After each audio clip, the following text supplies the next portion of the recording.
자, 이번 시간에는 우리 시스템 복원에 대해서 같이 한번 살펴보도록 하겠습니다. 시스템 복원이다 그러면 이제 우리가 컴퓨터를 사용하다가 문제가 발생했어요. 그때 그 복원 지점을 이용해서 정상적인 상태로 만드는 그런 기능을 보고 우리가 시스템 복원이라고 해요. 그래서 시스템 복원이라는 걸 사용하려면 컴퓨터가 최적인 상태일 때 있죠. 그 상태일 때 우리가 복원 지점을 미리 설정해서 기억을 먼저 시켜놔야 돼요. 기억을 시켜놨다가 문제가 생기면 그 복원 지점을 이용해서 정상적인 그런 상태로 만드는 기능을 보고 시스템 복원이라고 합니다.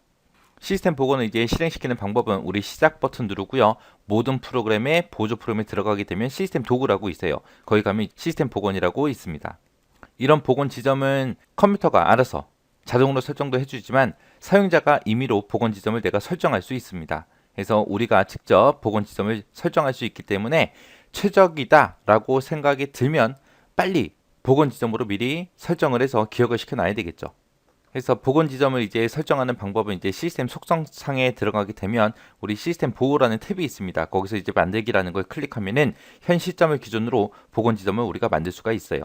만약에 내가 1월 30일 날 내가 복원 지점을 설정을 했습니다. 설정했다가 컴퓨터 쭉 사용해요. 사용하다가 3월 20일이 됐는데 만약에 컴퓨터에 좀 문제가 생겼어요.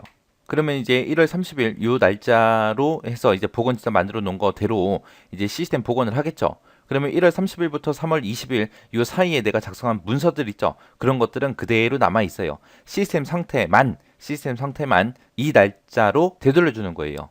그래서 그 사이에 그 두 날짜 사이에 이제 작성한 그런 문서들 있죠. 그런 문서나 이제 전자메일 그리고 웹에서 열어본 그런 페이지 목록 그리고 즐겨찾기 목록 그리고 휴지통 그리고 내 문서 이런 곳에 저장된 데이터는 손상시키지 않고 복원 지점으로 시스템 상태만 되돌려 주는 걸 보고 우리가 시스템 복원이라고 합니다. 그래서 여기서 요거 꼭 기억하셔야 돼요. 시스템 복원에도 안 지워지는 것들이 있어요. 이런 것들 꼭 기억하셔야 됩니다. 그래서 내가 만약에 복원 지점으로 이제 시스템 복원했어요. 복원을 실행해도 문제가 해결되지 않거나 아니면 복원 지점을 내가 여러 개 만들어놨는데 그걸 잘못 지정했어요. 그때는 이제 시스템 복원 실행 취소라는 걸 선택해서 복원 이전 상태로 우리가 되돌릴 수 있습니다. 이게 그 화면이에요. 여기 보니까 이제 시스템 복원에 들어왔더니 여기 있잖아요. 시스템 복원 실행 취소 이것도 있고요. 그리고 다른 복원 지점 선택하는 것도 있고 있습니다. 그 다음에 이제 시스템 속성 대화 상자에서 시스템 보호라는 탭이 있어요. 거기 보게 되면 구성이라는 게 있습니다. 구성을 클릭해서 시스템 복원할 때 이제 사용할 디스크의 공간, 비율 같은 것도 우리가 조정할 수 있어요. 이 비율은 최소 1%부터 시작해서 최대 100%까지 우리가 공간을 마음대로 조절할 수 있습니다.